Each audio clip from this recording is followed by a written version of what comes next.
Bonjour. Dans sa conférence de presse d'aujourd'hui, le Conseil fédéral a communiqué sa décision concernant l'accord cadre institutionnel avec l'Union européenne. Alors, il y a 3 points et 3 points seulement qui le dérangent. Premièrement, c'est la protection des salaires en Suisse. Deuxièmement, les aides d'État. Et troisièmement, la directive européenne sur la citoyenneté. Et le Conseil fédéral refuse de signer l'accord cadre pour l'instant.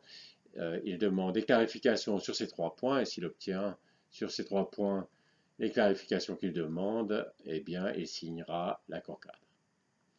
Alors, le côté positif, c'est qu'il n'a pas signé pour l'instant l'accord cadre. Le côté négatif, c'est que ces 3 points, ils sont importants, mais ce n'est pas les seuls problèmes de l'accord cadre et en fait, ça ne va même pas au centre de la problématique de l'accord cadre. Ce centre, c'est le fait que, avec cet accord cadre, la Suisse devrait reprendre l'évolution future du droit européen. Et c'est donc un chèque en blanc où la Suisse s'engage à reprendre cette évolution future du droit européen dont on ne sait pas du tout quelle allure il aura. On dira que la Suisse peut refuser sur un point de reprendre cette évolution, mais premièrement, elle se mettrait en faute. Donc c'est comme si vous parquez votre voiture à un endroit interdit, vous avez le droit de parquer, mais vous devez payer une amende. Et là, la Suisse, si elle refusait de reprendre le droit européen sur un point, mais elle se mettrait en faute et elle subirait des sanctions. Et contrairement à l'amende pour le parking, vous ne savez pas exactement à l'avance quelle est l'ampleur de la sanction. En principe, ces sanctions sont censées être proportionnées, mais qu'est-ce que ça veut dire proportionné? Euh, c'est bien possible que ce sera la Cour de justice de l'Union européenne qui décidera si les sanctions de l'Union européenne contre la Suisse sont proportionnées ou pas. C'est pas exclu que ça se passe comme ça. Même si ça se passait pas comme ça serait décidé par un tribunal arbitral qui aurait un pouvoir énorme donc de décider si les sanctions contre la Suisse sont proportionnées ou pas, sachant que ces sanctions peuvent aller jusqu'à suspendre pour une durée indéterminée, donc éventuellement indéfiniment, certains accords existants. Et si on regarde ce qui est écrit dans l'article 22 de cet accord, qui discute de ce qui se passerait au cas où un partenaire de cet accord cadre dénoncerait cet accord cadre, eh bien, on voit que les sanctions, elles ne sont pas du tout ce qu'on imaginerait pour des sanctions proportionnées, puisque on ne reviendrait pas simplement à la situation avant la signature de l'accord cadre, mais on reviendrait à une situation bien pire qu'avant la signature de l'accord cadre. C'est-à-dire que certains accords qui existent juste avant la signature de l'accord cadre, eh bien, ils cesseraient d'exister si on quitterait l'accord cadre.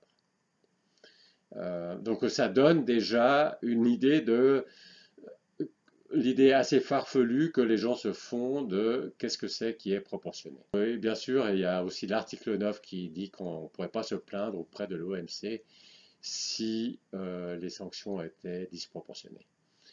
Donc il y a vraiment beaucoup de raisons de craindre que les sanctions seraient disproportionnées. Et donc ça signifie que la possibilité pour la Suisse de refuser sur certains points de reprendre l'évolution du droit européen, eh bien cette possibilité resterait très théorique si il y a en cas de refus des sanctions qui sont en réalité disproportionnées. Donc voilà, ça c'est le cœur du problème. Euh, Cet accord n'est pas, contrairement à ce que dit le Conseil fédéral, c'est pas un accord cadre qui permet de poursuivre les relations bilatérales, les accords bilatéraux, mais c'est un changement complet de paradigme. Les accords bilatéraux, c'est entre deux entités à égalité, tandis que cet accord cadre, c'est un accord asymétrique où la Suisse s'engage à reprendre l'évolution du droit européen. Donc c'est vraiment un changement de paradigme. Et Et quelque part, ça se comprend puisque les accords bilatéraux jusqu'à maintenant, c'était des accords de libre-échange entre deux marchés différents et qui font des accords de libre-échange. Et puis, ben, on essaye aussi d'harmoniser autant que possible les choses, mais si c'est pas possible d'harmoniser, ben, il y aura des différences entre les deux marchés. C'est pas grave, c'est deux marchés différents. Par contre, l'accord cadre, c'est un autre concept, c'est que la Suisse ferait partie du marché européen qui a ses règles communes, et puis évidemment, le, la Suisse devrait reprendre ses règles communes, ses règles uniformes au marché européen si elle fait elle-même partie du marché européen. Donc c'est tout à fait normal que l'Union européenne exige de la Suisse qu'elle reprenne l'évolution du droit européen si elle fait partie du marché européen.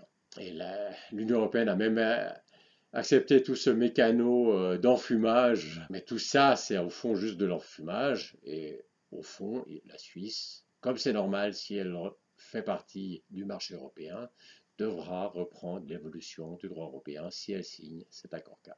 Le problème n'est pas que l'Union européenne ait ses exigences si la Suisse fait partie de ce marché européen. Le problème, c'est que l'Union européenne essaye de forcer la Suisse de rentrer dans ce marché européen en refusant de continuer d'avoir des bonnes relations de voisinage si elle n'entre pas dans ce marché européen. Elle dit au fond, on va plus laisser évoluer nos relations, elles vont simplement être gelées à la situation où elles sont maintenant, et puis avec les années qui passent, ça deviendra de plus en plus inadapté. Donc ça, c'est la menace, c'est le chantage de l'Union européenne, et c'est là qu'il y a problème, c'est de vouloir forcer la Suisse à rentrer dans le marché de l'Union européenne. Pour résumer, euh, c'est une bonne chose que le Conseil fédéral n'ait pas signé cet accord. Je m'attends à ce qu'il reçoive quelques précisions. Il a pas indiqué si ces précisions devraient impliquer une modification du texte de l'accord cadre lui-même. En fait, un journaliste a posé la question et le Conseil fédéral n'a pas dit si ça veut dire qu'il faudrait modifier cet accord cadre. Alors que si, en principe, s'il n'est pas clair, il faudrait le modifier pour le rendre plus clair. Mais le point central, c'est que ces trois points ne sont pas les seuls à prendre en compte et que le point le plus important ne fait d'ailleurs pas partie de ces trois points. Merci de votre attention et à la prochaine.